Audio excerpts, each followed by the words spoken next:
Continuamos con apendicitis aguda. Bueno, por definición, la apendicitis es la inflamación aguda del apéndice cecal que se debe a una obstrucción dentro de la luz apendicular. Esta patología inflamatoria se presenta en 10% de la población en general, más frecuente en el grupo etario de 10 a 30 años.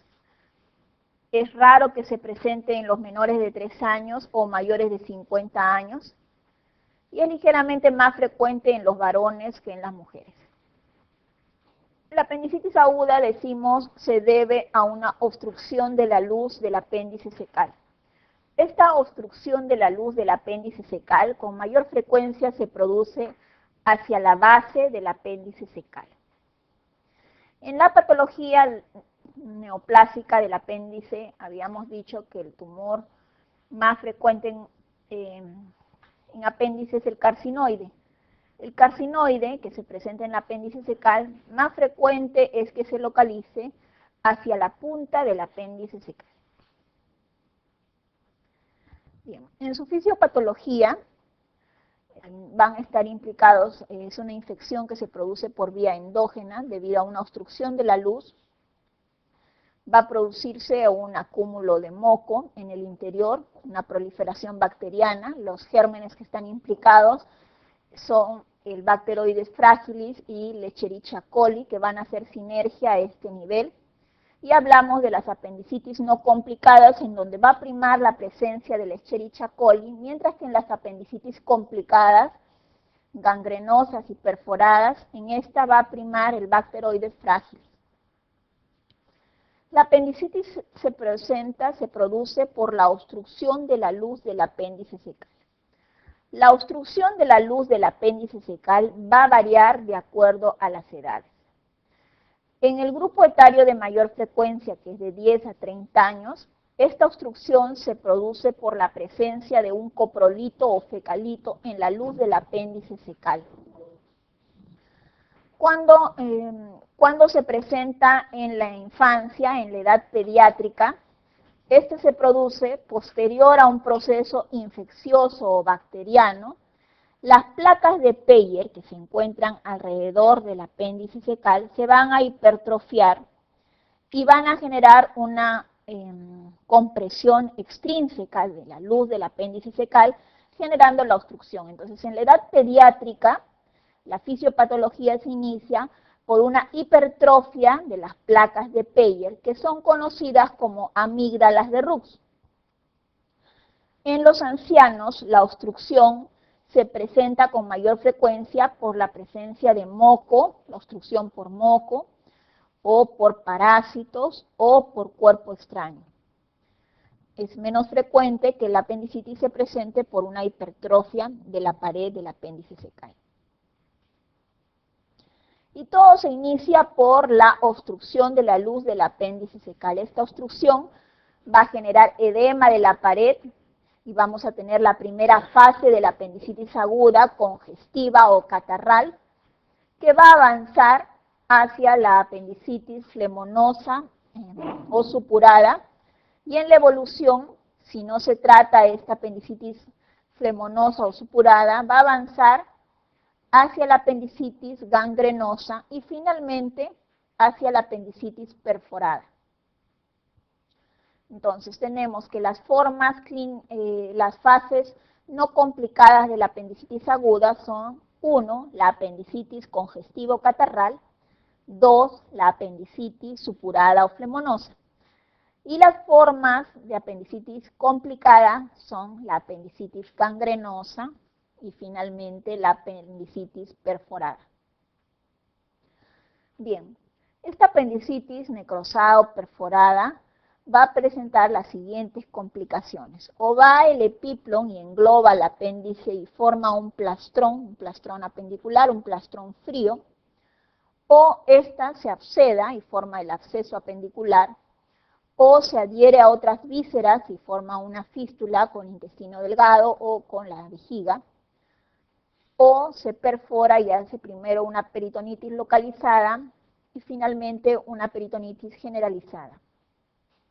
De estas, La única que requiere manejo solo médico es el plastrón apendicular.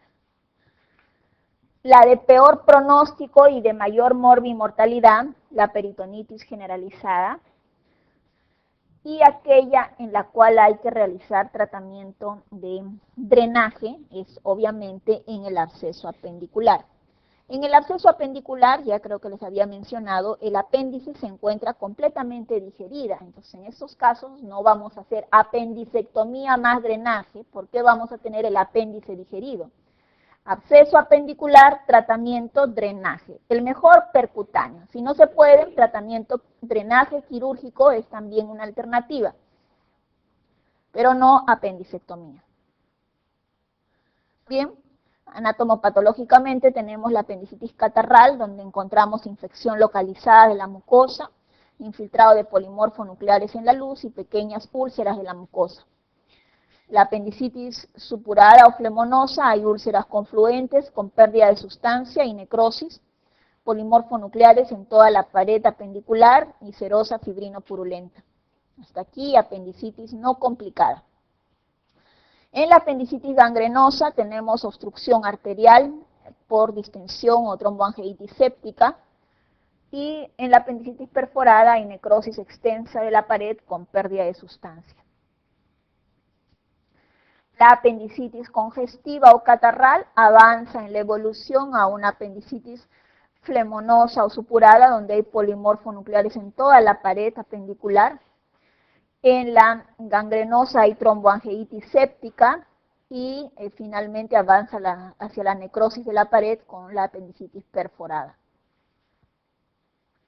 Entonces son fases de la apendicitis aguda: congestiva o edematosa, supurada o flemonosa, gangrenada y perforada. Ahora, en la localización del apéndice secal existen variantes anatómicas. Dentro de ellas tenemos la laterocecal como la más frecuente, seguida por la retrocecal pura, la pélvica, la mesoceliaca y la subhepática, sobre todo en la paciente gestante.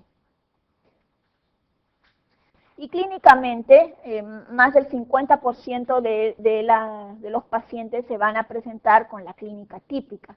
Y en la clínica típica de la apendicitis vamos a tener dos fases. Una primera fase visceral, en la cual hay un dolor sordo, mal localizado, a nivel del epigastrio, difuso, persistente, que está asociado a síntomas generales como náuseas, vómitos y anorexia. 4 a 6 horas después evoluciona hacia un dolor localizado en la fosa ilíaca derecho, intenso, que se hace más intenso al movimiento, asociado a síntomas generales como náuseas, vómitos, constipación y febrícula. Estas dos fases de la apendicitis, una primera fase visceral y una segunda fase somática, corresponde a lo que se llama como la cronología apendicular de Murphy, diferente del signo de Murphy de la colecistitis aguda. Cronología apendicular de Murphy, el dolor difuso, mal localizado a nivel de epigastrio, que en 4 a 6 horas avanza hacia dolor a la fosa ilíaca derecha. Esta primera fase de dolor se debe a una aferencia simpática, estímulo del sistema simpático que va a nivel del plexo solar, la primera fase visceral del dolor en la apendicitis aguda. Y habíamos dicho que hay variantes en la localización del apéndice, y la variación en la posición anatómica va a provocar variación en la segunda fase somática de la enfermedad. En el apéndice de la fosa ilíaca derecha hay dolor en esa zona, en signo de McBurney positivo. En el apéndice retrocecal va a haber dolor en el flanco derecho. La apendicitis pélvica va a haber dolor suprapúbico, y en la retroilial va a haber dolor testicular. Signos dolorosos de apendicitis agudo, de hecho el clásico más frecuente, el signo de McBurney. Clásicamente lo recuerdo línea imaginaria entre la espina ilíaca antero-superior y el ombligo. Al unir el tercio externo con los 2 tercios internos es el punto de McBurney. Pero otra forma de definirla se define como dolor máximo a 3 centímetros hacia la línea media de la espina ilíaca antero-superior. Bloomberg es signo de irritación peritoneal, dolor a la descompresión de la fosa ilíaca derecha. El signo de Robson, cuando hay dolor, se presiona la fosa ilíaca izquierda y se produce dolor en la fosa ilíaca derecha. El signo de Soaps, el paciente se tiene que encontrar en decúbito lateral izquierdo y al extender el muslo derecho se provoca dolor por irritación del músculo Soaps ilíaco. El signo del obturador, al realizar una rotación interna del muslo derecho, se produce dolor en la fosa ilíaca derecha. Y el signo de Aron, dolor en el epigastrio o precordial al palpar la fosa ilíaca derecha. El clásico punto de McBurney, al unir la espina ilíaca anterosuperior con el ombligo, la unión del tercio externo con los dos tercios internos, el punto de McBurney. La línea biespinosa, al unir ambas espinas ilíacas anterosuperiores, el punto del tercio derecho con los dos tercios izquierdos es el punto de Lanz. Dolor a la presión en esta zona es el signo de Lanz. El signo del Soaps, el paciente en decúbito lateral izquierdo, al extender el muslo derecho va a haber dolor en la fosa ilíaca derecha. Y el signo del obturador, al realizar una rotación interna del muslo derecho, dolor en la fosa ilíaca derecha. Otros puntos dolorosos son el de Lanz, ya habíamos visto, el de McBurney, apéndice más alto, el signo de Monroe, el signo de Morris, el signo de Sorenberg sobre la línea biespinosa y a nivel pélvico el signo de Gallagher. Punto de Lanz, punto situado en el tercio externo derecho y los tercios medio de la línea biespinosa en el apéndice pélvico. Y el punto del Lesene, al presionar dos traveses de dedos por encima y detrás de la espina ilíaca anterosuperior derecha en la apendicitis retrocecal. Clínicamente, lo típico, en más de 50% de apendicitis, se presenta la cronología apendicular de Murphy, pero en pacientes pediátricos o en pacientes ancianos no hay una clínica típica. Y cuando no hay una clínica típica, entonces podemos utilizar el tacto rectal. El tacto rectal hay que usarlo cuando el diagnóstico en pacientes es dudoso, sobre todo en pacientes ancianos.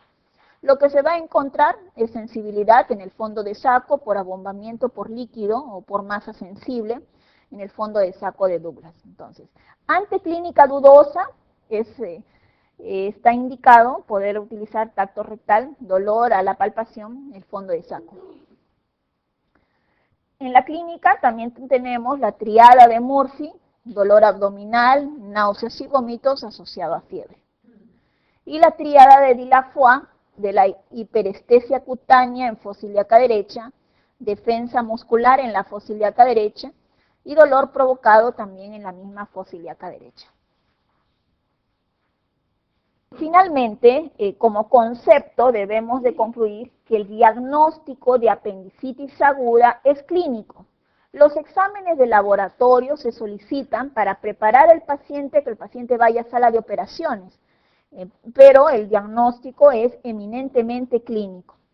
El único signo constante es el dolor abdominal y en casos dudosos, como dije, el tacto rectal es importante para el diagnóstico. Al laboratorio podemos encontrar en el hemograma leucocitosis, que es de leve a moderada. Y cuando hay una severa leucocitosis, más bien en ese caso dudar del diagnóstico de apendicitis aguda. Las leucocitosis generalmente no son mayores de 15.000 leucocitos. Puede haber además desviación izquierda.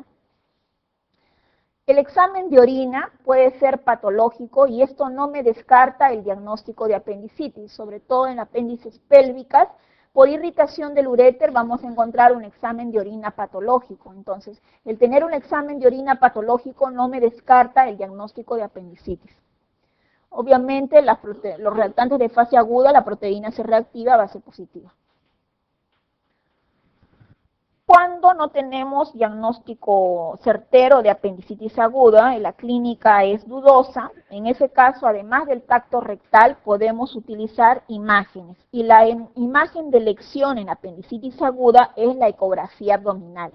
La ecografía abdominal en apendicitis aguda nos otorga una sensibilidad de hasta 85% con una especificidad de 94%. se va a encontrar, no siempre es posible, pero si se encuentra y es diagnóstico, la presencia del coprolito que arroja sombra acústica posterior en el interior del apéndice secal. Pero podemos encontrar signos indirectos de apendicitis aguda, como es un diámetro del apéndice mayor de 6 milímetros, una pared del apéndice mayor de 3 milímetros, la presencia de un coprolito en su interior o dolor a la ecopresión en la fosa ilíaca derecha. Son signos positivos para apendicitis aguda, signos ecográficos. Si la ecografía no me confirma el diagnóstico de apendicitis y todavía tengo la opción diagnóstica de que sea una apendicitis aguda, puedo además, como en segunda instancia, solicitar una tomografía abdominopélvica. Esta da mayor sensibilidad, hasta 95%. En la fosa ilíaca derecha se observa la presencia, como en este caso, de un coprolito, pero esto pues es recontra raro. Lo que se va a observar es una zona inflamatoria, desplastronada a nivel de la fosa ilíaca derecha, asociado a líquido libre periapendicular. Signos ecográficos, un diámetro mayor de 6 milímetros y una pared del apéndice mayor de 3 milímetros. La presencia del coprolito, el diámetro igual al tangencial y la zona inflamatoria heterogénea alrededor del apéndice secal. Ver un coprolito dentro, bueno, esto ya es diagnóstico, ¿no? Pero no siempre se va a poder ver el coprolito dentro en la imagen tomografía abdominal. Lo que sí es más frecuente que se vea es una imagen tipo plastrón, hay líquido, hay edema del meso. Esto es signos indirectos de apendicitis aguda y puede haber líquido periapendicular. Entonces, ¿cómo se maneja ante la sospecha de apendicitis aguda? Si tengo el diagnóstico clínico certero de apendicitis aguda, se prepara el paciente para sala y va a tratamiento quirúrgico. El tratamiento quirúrgico es la apendicectomía. Pero si el diagnóstico no está bien establecido y tengo dudas en el diagnóstico de apendicitis, entonces ahí le pido una ecografía abdominopélvica. Si la ecografía me confirma que es una apendicitis, va a tratamiento quirúrgico de apendicectomía. Si no me confirma, puedo pedir una tomografía para confirmar el diagnóstico y si esta la confirma, igual va a apendicectomía. Siempre y cuando el diagnóstico clínico no sea válido, no sea certero. En ese caso se pide imágenes, no de inicio, no. Si tengo un paciente de 30 años que viene a la emergencia con un tiempo de enfermedad de un día que se inicia en fosa ilíaca derecha en epigastrio y que en las horas de 6 horas a 10 horas avanza la fosa ilíaca derecha, ya tengo el diagnóstico, preparo el paciente y programo la apendicectomía. El tratamiento de la apendicitis aguda es un tratamiento quirúrgico y el tratamiento quirúrgico consiste en la apendicectomía. Está aceptado que se puede hacer tanto por vía convencional, la apendicectomía a cielo abierto convencional, como por vía laparoscópica, la Apendilap. Ambos tratamientos están aceptados. Hay grupos que dicen, yo puedo hacer una apendicectomía con una incisión de 2,5 centímetros, ok, la hacen bien. Hay otros grupos, la tendencia actual es mayor hacia la cirugía laparoscópica, que ofrece resultados estéticos, resultados de menor dolor y mayor restitución del paciente a su vida normal. Pero no hay una guía clara, o sea, no hay un consenso en que mejor sea la Apendilap sobre la apendicectomía convencional. Ambos tratamientos son aceptados, abierta como laparoscópica. Finalmente lo que se hace es la apendicectomía. Bien, nuevamente habíamos dicho, si yo sospecho de una apendicitis y el cuadro es típico, programo la cirugía. Pero si el cuadro no es típico, entonces indico una ecografía. Y si la ecografía es positiva, entonces va a apendicectomía. O si no, puede ir a tomografía primero, si me confirma, igual va a cirugía. En algunos casos, por eso la línea punteada, se puede además pedir radiografía de abdomen simple, pero esto es de baja sensibilidad. Encontrar un apendicolito que sea radiopaco en una radiografía de abdomen simple es realmente raro. En algunos casos además se pide, pero puede haber hilio adinámico o asas intestinales con hilio alrededor de la fosa ilíaca derecha. El algoritmo es, si es típico, cirugía. Si no es típico, primero ecografía y segundo tomografía.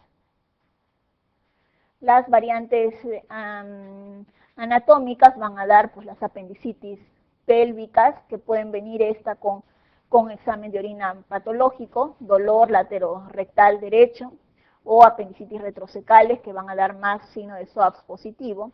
Las subhepáticas en la gestante del tercer trimestre, y la mesoceliaca, que va a dar signos de obstrucción intestinal y fiebre. Habíamos hablado de las complicaciones de la apendicitis, y en estos estaban el plastrón apendicular, el absceso apendicular, como vemos acá en esta tomografía abdominal, o un signo de absceso, plastrón apendicular, o finalmente la peritonitis libre. Acá vemos aire libre dentro de la cavidad abdominal, las asas intestinales edematosas con líquido en su interior, y luego aire que está por fuera de las asas intestinales, o sea, hay neumoperitoneo. Hay a partir de una apendicitis, una perforación de una víscera hueca. Bien. En el absceso, el manejo es pues el drenaje. Como ven acá, está bastante cerca la pared abdominal. Es fácil y rápido poder hacer un drenaje percutáneo. No siempre se tiene la logística porque necesita un servicio de radiología intervencionista para poder colocar un drenaje percutáneo, o además necesitan los catéteres, y cuando no sea posible esto se puede indicar drenaje quirúrgico. El plastrón requiere solo manejo médico, hidratación, NPO, tratamiento antibiótico y evaluación posterior del paciente. Generalmente ceden solamente al tratamiento antibiótico endovenoso. Y la peritonitis se trata como una laparotomía más lavado, más drenaje. Dentro del diagnóstico diferencial de apendicitis aguda entra, en primer lugar, lo más frecuente, la adenitis mesentérica, que va precedido por un cuadro de faringoamigdalitis alta, la invaginación intestinal aguda, la infección del tracto urinario dentro del diagnóstico diferencial, pero como vuelvo a repetir, un examen de orina patológico no me descarta el diagnóstico de apendicitis aguda.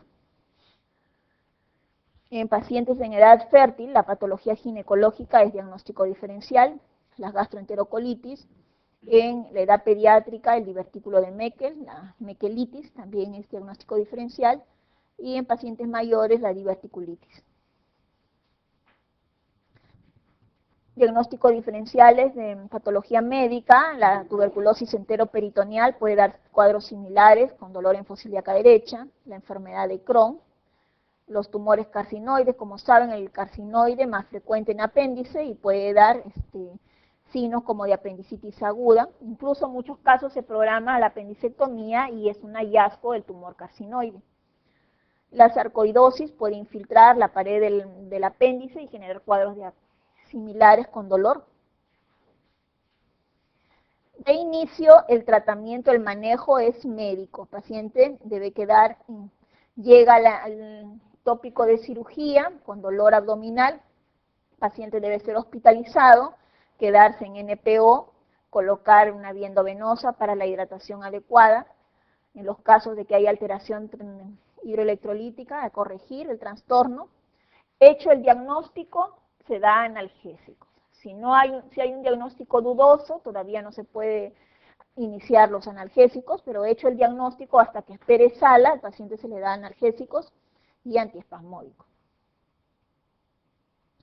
Y el tratamiento, el tratamiento es la apendicectomía, que tenemos las dos alternativas y están aceptadas ambas, la apendicectomía convencional y la apendicectomía laparoscópica. Ambas son alternativas de tratamiento en diferentes enfoques. Y igual se hace lo mismo, igual en esto es una cirugía abierta. Lo primero que se hace es la ligadura del mesoapendicular. Primero ubicar el apéndice secal, ¿no?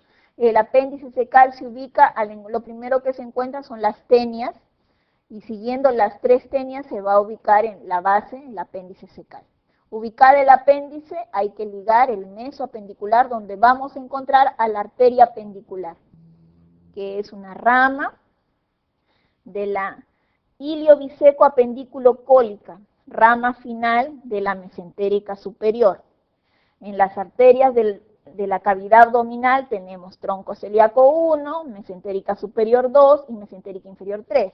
La mesentérica superior va a dar la irrigación desde el ángulo de Treitz hasta la mitad del colon transverso. Ahora, la rama terminal de la mesentérica superior va a ser la iliobiseco-apendículo-cólica o iliocólica,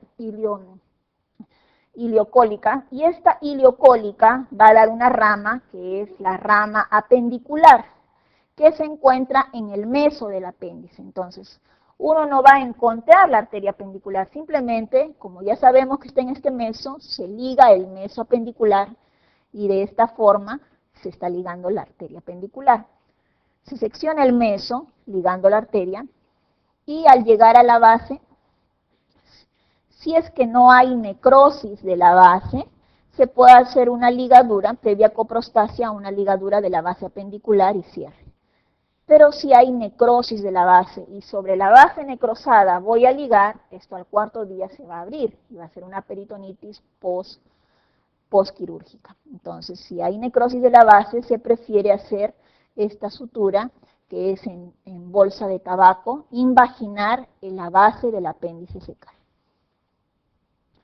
Bien, esto es en apendicectomía convencional, como vemos acá, en la ligadura de la base.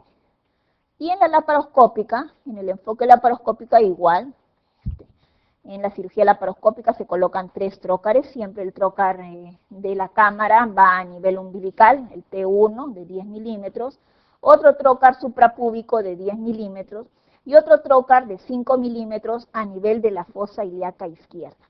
Entonces, se encuentra el apéndice, acá vemos una apendicitis congestiva, el meso del apéndice.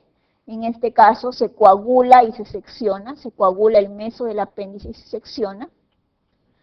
Y se puede hacer un nudo intracorpóreo o colocar un clic o colocar un hemolock y seccionar. ¿Cuáles son las complicaciones de la cirugía, de la apendicectomía? Que haya un absceso de la pared, más frecuente en la cirugía convencional, y puede haber además infección de la herida operatoria. La complicación más frecuente de la apendicectomía es la infección de la herida operatoria, y esto ocurre con mayor frecuencia en la cirugía convencional, porque en la cirugía laparoscópica el apéndice sale en una bolsa, entonces la posibilidad de infección es menor. Ilio posoperatorio, esto depende del grado de la apendicitis. Cuanto más grave la apendicitis, si hay peritonitis, peor aún, va a haber ilio posoperatorio. Hematoma de la pared por lesión de la arteria epigástrica inferior. Puede haber un absceso pélvico si hubo peritonitis localizada o generalizada y no se lavó adecuadamente, un absceso pélvico. O si se ligó sobre una base necrosada, puede haber una peritonitis posoperatoria cuando se rompa la sutura que es sobre la base del apéndice. En la cronicidad, si yo tuve una infección de la herida operatoria, crónicamente va a ir a una eventración. O si se trató de una peritonitis, va a generar obstrucción por bridas y adherencias. Imagen de una peritonitis posapendicitis, se ha hecho una laparotomía. Una imagen de un absceso apendicular, aquí drenaje, aquí no apendicectomía, es drenaje, lo primero percutáneo, si no es posible, drenaje quirúrgico. O a veces se hace drenaje percutáneo y el fluido, el líquido es espeso o además está tabicado el absceso, en ese caso finalmente va a drenaje quirúrgico. Entonces, tengo una apendicitis aguda, el tratamiento es una urgencia. La apendicitis aguda es una urgencia quirúrgica. Dentro de las patologías inflamatorias del abdomen que requieren tratamiento urgente, tenemos pues las apendicitis, son urgencia quirúrgica. Las peritonitis son urgencia quirúrgica. Las colecistitis no son urgencias quirúrgicas. Tratamiento urgente de colecistitis no está indicado. Primero es manejo médico y se prefiere operar por pasar el cuarto día, enfriar el cuadro. Bien, entonces si es una apendicitis aguda, esto sí es una urgencia quirúrgica, hay que preparar al paciente para sala de operaciones. Si es un absceso apendicular, lo primero es drenaje. El drenaje se prefiere percutáneo. Si no es posible, irá a drenaje quirúrgico. El plastrón apendicular requiere solo manejo médico, tratamiento antibiótico, hidratación, vía endovenoso. Bien, vamos a ver unas preguntas sobre apendicitis.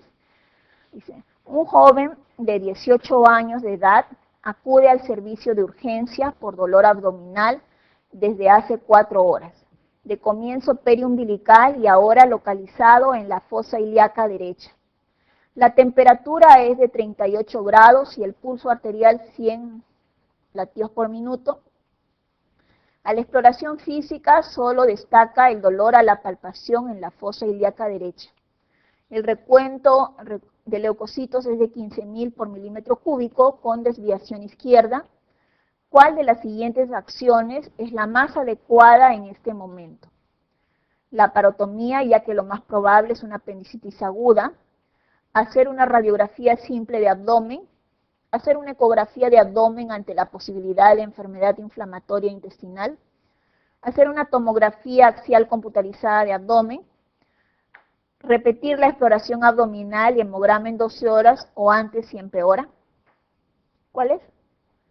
Ok, es la laparotomía, ya que lo más probable es un cuadro de apendicitis aguda. La edad ayuda en paciente joven, la evolución del dolor, hay fiebre, hay taquicardia y hay leucocitosis con desviación izquierda. Es el caballo blanco de San Martín, ¿qué color? Apendicitis. Okay.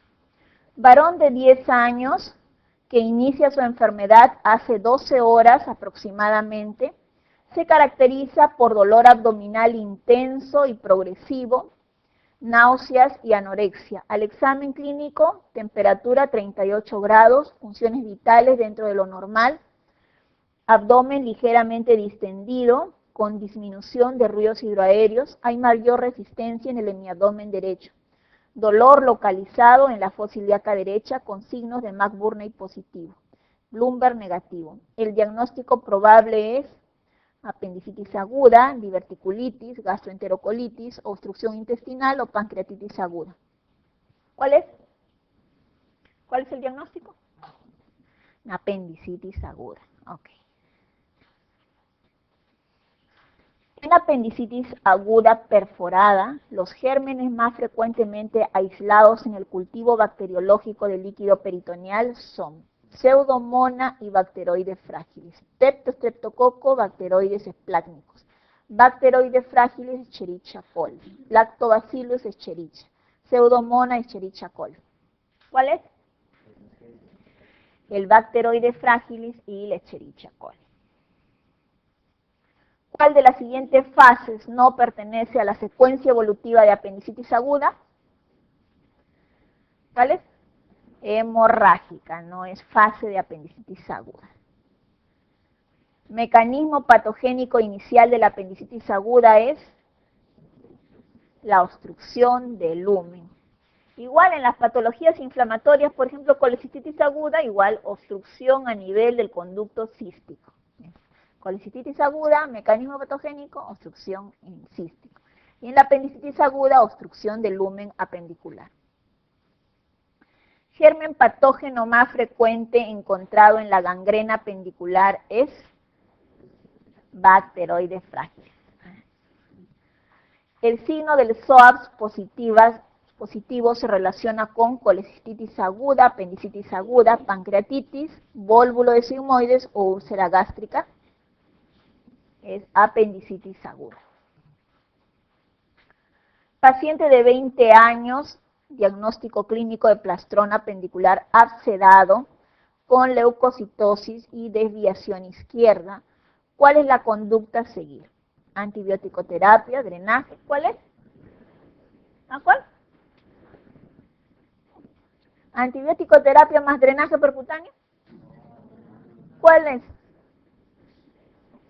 A ver, es un paciente que tiene una apendicitis con un plastrón apendicular, pero este plastrón está abscedado con leucocitosis y desviación izquierda. ¿Qué hago? Si solo fuera plastrón apendicular, ok, antibiótico, terapia, hidratación. Es un absceso, está abscedado, hay colección de pus, eso hay que drenar. Drenaje, acá es drenaje percutáneo, ¿ya? La ves. Además, en todo caso, otra manera de verlo es un plastrón apendicular complicado o que le llaman el plastrón frío, no hay leucocitosis ni desviación izquierda. El plastrón caliente que se ha abscedado, ya hay leucocitosis, desviación izquierda, esto hay que drenar. ¿Cuál de los siguientes exámenes de imágenes le ofrece mayor sensibilidad y especificidad para el diagnóstico de apendicitis aguda? Radiografía de abdomen simple, ecografía con compresión gradual, Doppler, radiografía de colon, gammografía, ecografía con compresión gradual. El signo de Murphy ecográfico. No es signo contributorio para diagnosticar apendicitis aguda. Murphy es el signo de colecistitis aguda. ¿Cuál es la complicación más grave de la apendicitis aguda? La peritonitis generalizada por perforación libre. Ok, bien. Obstrucción intestinal. Bien, la obstrucción intestinal se define como la detención del tránsito intestinal, que puede ser de forma mecánica o puede ser de forma funcional. En ese caso vamos a encontrarnos frente a un ilio. La detención del tránsito intestinal, que puede ser mecánica o puede ser funcional como un ilio paralítico o ilio reflejo. En la obstrucción mecánica, esta tiene como causas una localización a nivel luminal, una localización extrínseca o una localización a nivel de la pared del intestino. La funcional puede ser posoperatoria, un ilio posoperatorio, o farmacológica, sobre todo en pacientes con tratamientos psiquiátricos o pacientes con tratamiento para Parkinson, dan ilio paralítico, ilios reflejos. Por irritación peritoneal, por ejemplo, en los casos de pancreatitis aguda asociado a ilio, parte de la fisiopatología. En traumatismo raquídeo, vertebromedular, también ilio paralítico, o en el síndrome de Ogilvie. Decíamos las causas mecánicas. Las causas mecánicas pueden deberse a una obstrucción dentro de la luz o fuera de la víscera o dentro de la pared. Entonces, dentro de la luz vamos a tener causas luminales, el cuerpo extraño, sobre todo en niños, los tricobezoares, pacientes psiquiátricos que se comen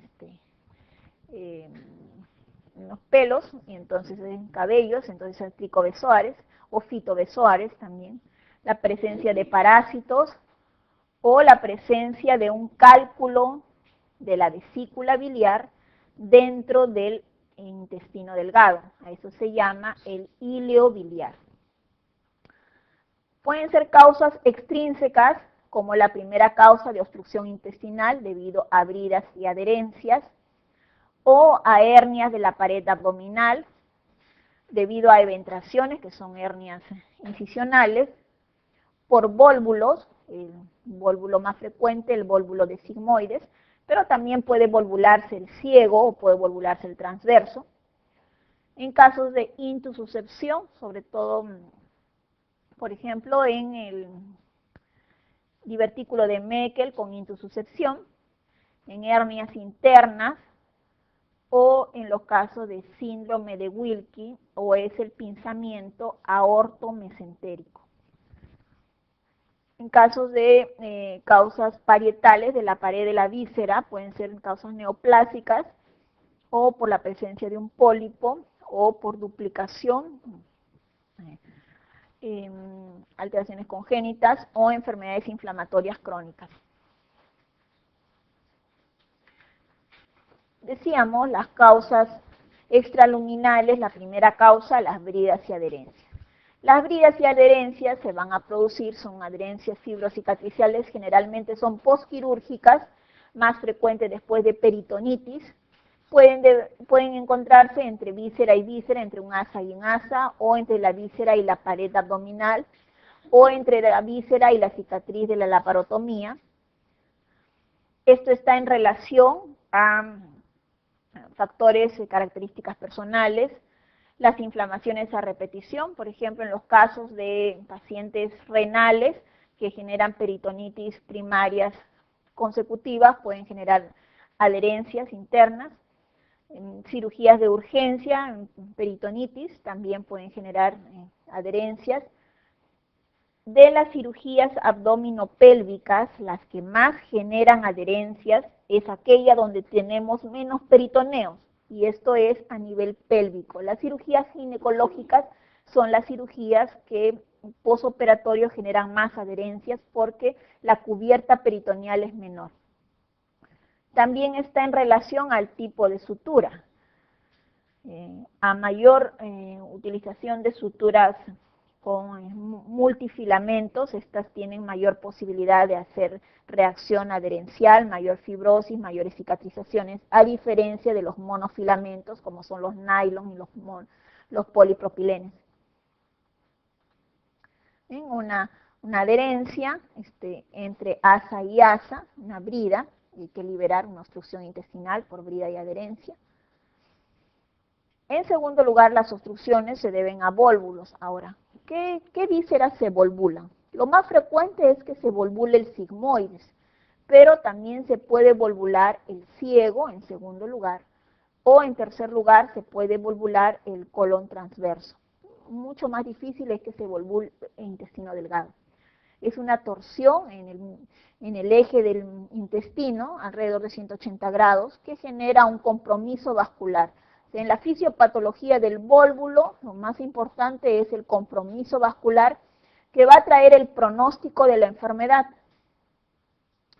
Es más frecuente cuando las asas son largas, es por eso que el dólico megacolon favorece el vólvulo de intestino grueso. Pacientes que generalmente son constipados, cuando hay megacolon, cuando hay enfermedad de Parkinson por la medicación, o cuando utilizan en gran cantidad enemas evacuantes, también favorece los vólvulos de sigmoide, los vólvulos de intestino grueso. Aquí vemos una imagen de un vólvulo de intestino grueso, tiene más de 10 centímetros, inminente la ruptura, acá ya no se observan las tenias. Aquí el tratamiento, como en toda cirugía de urgencia de colon. Toda cirugía de urgencia de colon, el tratamiento quirúrgico es la operación de Hartmann, es decir, la resección del vólvulo, el cierre del muñón distal y la ostomía proximal en el flanco izquierdo. Se hace para vólvulo de sigmoides, se hace para neoplasia de colon complicada, para diverticulitis complicada o para trauma de colon en trauma abdominal abierto o trauma abdominal cerrado. En toda cirugía de urgencia de colon, la elección de tratamiento es la operación de Hartmann. La resección, en este caso del vólvulo, el cierre del muñón distal que debe quedar enterrado y la ostomía del muñón proximal en el flanco izquierdo. Las anastomosis, que también se hacen, están proscritas en este tipo de cirugía. Solo se pueden hacer anastomosis si antes de la anastomosis hago una colostomía de protección de la anastomosis. O sea, finalmente el paciente queda con colostomía de protección y una anastomosis. Es alternativa de tratamiento. Pero la mejor indicación es la operación de Hartmann. Y nuevamente el vólvulo de sigmoides el tratamiento es la resección, ya sea vólvulo, ya sea trauma de colon, ya sea neoplasia complicada con absceso y perforación, divertículo complicado con absceso y perforación, se reseca la zona de la lesión. Se cierra el muñón distal y se aboca el muñón proximal en una ostomía proximal, en el flanco izquierdo. Operación de Harman. Resección, cierre del cabo distal y colostomía terminal del cabo proximal. En intestino delgado, la segunda causa de obstrucción intestinal, primero, bridas y adherencias, segundo, las hernias de la pared abdominal. O sea, si me dicen obstrucción intestinal en general, obstrucción intestinal, incluyendo intestino delgado e intestino grueso, la primera causa es bridas y adherencias. La segunda causa es vólvulo. Pero si me dice dentro de intestino delgado, la primera causa sigue siendo bridas y adherencias. La segunda causa, hernias de la pared abdominal, ¿no? Una hernia de la pared abdominal, hay que resecar el saco, incluirla, ver si está vital todavía el asa, puede ingresarse a la cavidad abdominal, o si no hay que hacer resección y anastomosis y cierre del defecto. La intususcepción también puede presentarse, sobre todo en la edad pediátrica, como esto en el divertículo de Meckel,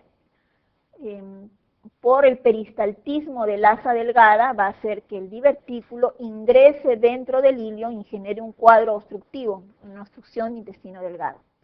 En los adultos o ancianos, la presencia de un pólipo, la intususcepción puede generarse a partir de un pólipo. Divertículo que ingresa por el peristaltismo intestinal, esto se ve en la edad pediátrica, ingresa y genera un cuadro de obstrucción intestinal de intestino delgado. Nuevamente ingresa dentro del tracto intestinal, predomina en niños a nivel del ilion distal, en donde se encuentra el divertículo, puede haber un sufrimiento vascular y la clínica hemorragia digestiva baja. Tratamiento, resección y anastomosis. Las hernias internas, hernias que no son posoperatorias, pueden ocurrir en las siguientes localizaciones. A nivel del hiato de Winslow, recuerdan, en el ligamento hepatoduodenal, o en la fosa paraduodenal, o a nivel paracecal, transmesocólica, transmesentérica o transligamentaria. Se presenta en pacientes jóvenes, cuadro de obstrucción, que no tienen antecedentes quirúrgicos previos. Hernias internas, menos frecuente, obstrucción intestinal. Y el pinzamiento aortomesentérico también es una causa de obstrucción intestinal rara realmente, causa rara de obstrucción intestinal. Habíamos dicho que a nivel del cuerpo vertebral de L1 se encontraba el nacimiento de la arteria mesentérica superior. Entonces, tenemos la aorta abdominal que desciende a nivel del hiato aórtico, a nivel del diafragma, desciende, y la primera rama de la cara anterior de la aorta abdominal, el tronco celíaco. 2 centímetros por debajo tenemos el nacimiento de la mesentérica superior. Entre la aorta abdominal, que está descendiendo verticalmente, y la mesentérica superior, que nace oblicuamente de la cara anterior de la aorta, vamos a encontrar un ángulo agudo. A este nivel la aorta desciende primero el tronco celíaco, del tronco celíaco, 2 centímetros por debajo, aquí está el nacimiento de la mesentérica superior. Entre la aorta abdominal y la mesentérica superior, normalmente existe un ángulo agudo. En ese ángulo agudo vamos a encontrar de arriba hacia abajo la vena renal izquierda, el proceso uncinado del páncreas y la tercera porción del duodeno. En pacientes críticamente enfermos que bajan de peso abruptamente, pacientes de la UCI que bajan de peso abruptamente en menos de un mes, la grasa alrededor del proceso uncinado del páncreas disminuye y el ángulo entre la mesentérica y la aorta, que normalmente debe ser mayor de 30 grados, disminuye. Y al disminuir ese ángulo, se va a producir una compresión de la tercera y cuarta porción del duodeno. Acá se ve mejor. La aorta abdominal descendente, el nacimiento de la arteria mesentérica superior que ocurre a nivel del cuerpo vertebral del E1, y en ese ángulo, que normalmente debe medir 30 grados o más, encontramos la vena renal izquierda, el proceso uncinado del páncreas y la tercera porción del duodeno. Cuando este ángulo disminuye, bueno, va a haber disminución del flujo de salida del riñón izquierdo, se va a comprimir el proceso uncinado del páncreas, pero clínicamente lo que vamos a observar es una compresión de la tercera y cuarta porción del duodeno y se va a presentar como una obstrucción intestinal. Lo va a predisponer un descenso brusco del peso, menos frecuente el uso de corsé, yeso en escoliosis, una tosis visceral, lordosis acentuada, o un implante alto del músculo de Treitz. La clínica es la obstrucción intestinal alta, y el tratamiento, bueno, hay que desinsertar el duodeno y descenderlo, o una anastomosis del yeyuno con el estómago, una gastroyeyuno anastomosis como bypass. Bien, entonces síndrome de Wilkie es un síndrome raro en el cual ocurre el pinzamiento aortomesentérico, en la cual hay una compresión, una obstrucción de la tercera y la cuarta porción del duodeno. Ahora, otra causa de obstrucción intestinal es la presencia de un cálculo dentro del ilio, y esto se llama el ilio biliar. Ocurre cuando yo tengo la vesícula biliar, tengo cálculo dentro de la vesícula biliar, entonces tengo colecistitis crónica calculosa. Si esto avanza, generalmente los cálculos grandes, bueno, el dibujo no es bueno porque el cálculo normalmente está impactado a nivel del bacinete, no a nivel del fondo. A nivel del bacinete de la vesícula, y va a formar una fístula entre la vesícula y la primera porción del duodeno. Entonces, por otro lado, si me preguntan, ¿cuál es la fístula biliar interna más frecuente? Es la fístula colecisto-duodenal. Se presenta en pacientes con cálculos dentro de la vesícula biliar. Entonces, esa fístula, que es la más frecuente, hace una comunicación entre la vesícula y el duodeno. Entonces, una fístula colecisto-duodenal. Entonces, el cálculo pasa de la vesícula al duodeno y pasa el aire del duodeno hacia la vesícula. Entonces, hay una fístula.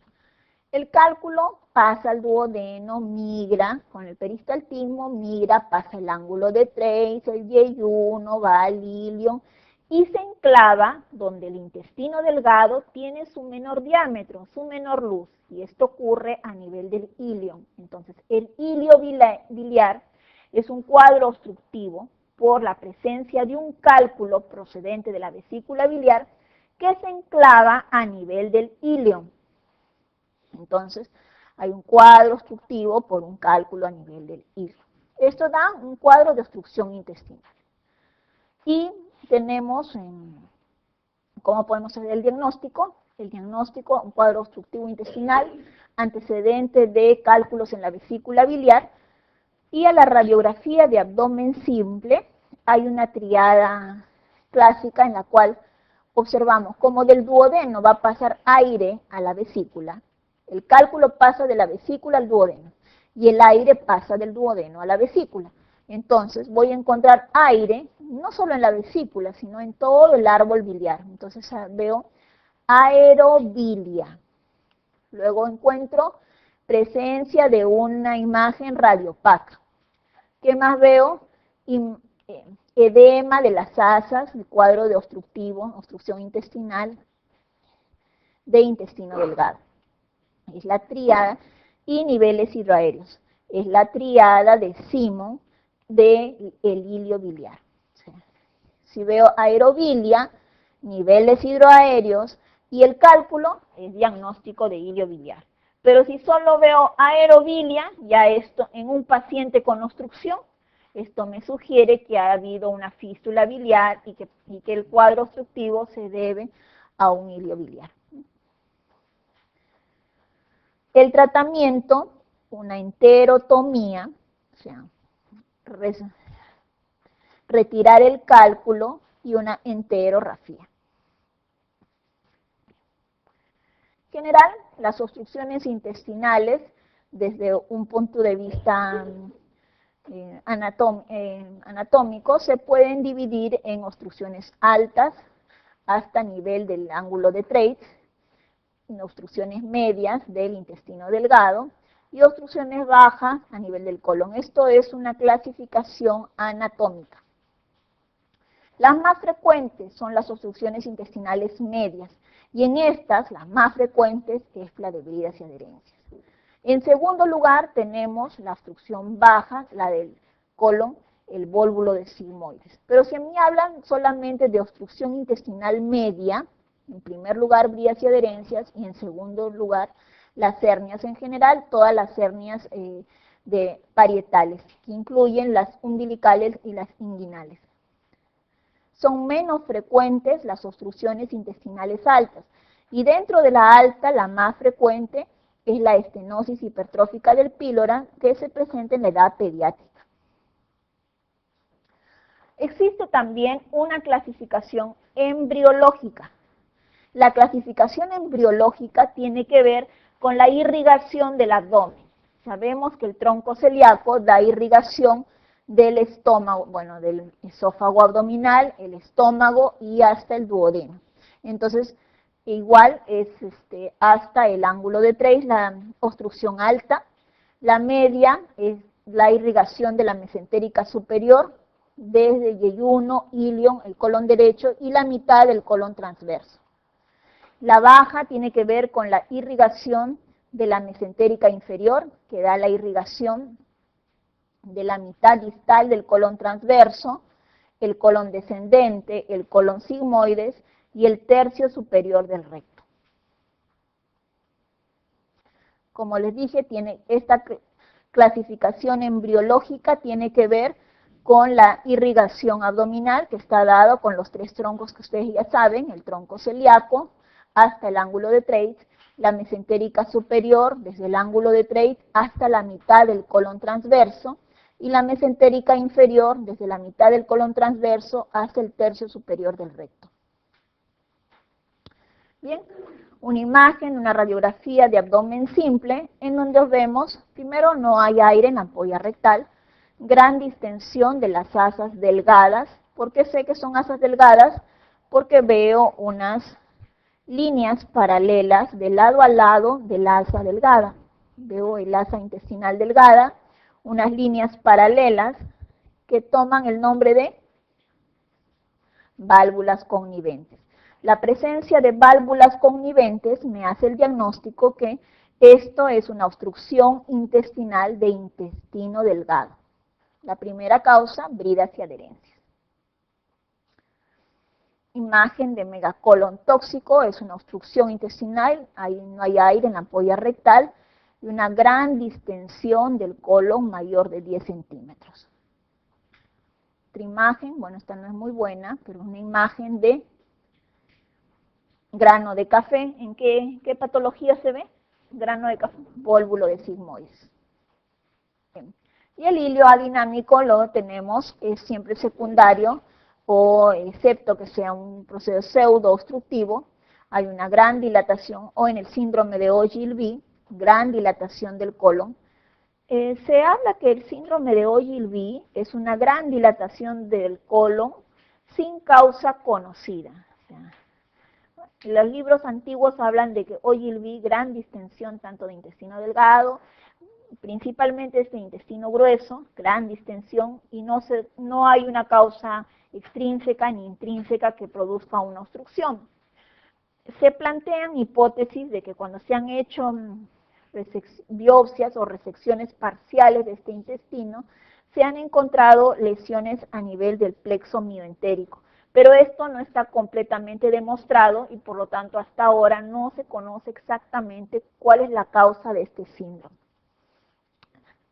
Están asociados a desequilibrios hidroelectrolíticos de cloro, de potasio, o enfermedades crónicas como el lupus, la esclerodermia por infiltración de la pared o la amiloidosis, o pacientes que utilizan fármacos como los fenotiazínicos pueden generar hilio farmacológico.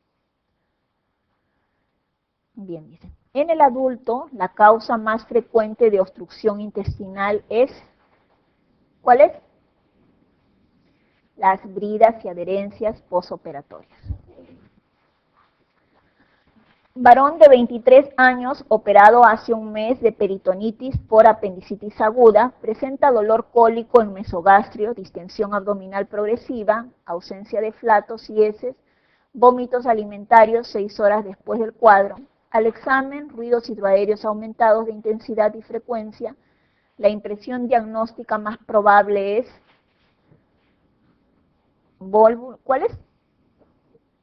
Es una obstrucción intestinal media. Es posoperado de apendicitis, presenta dolor cólico, mesogastrio, distensión abdominal.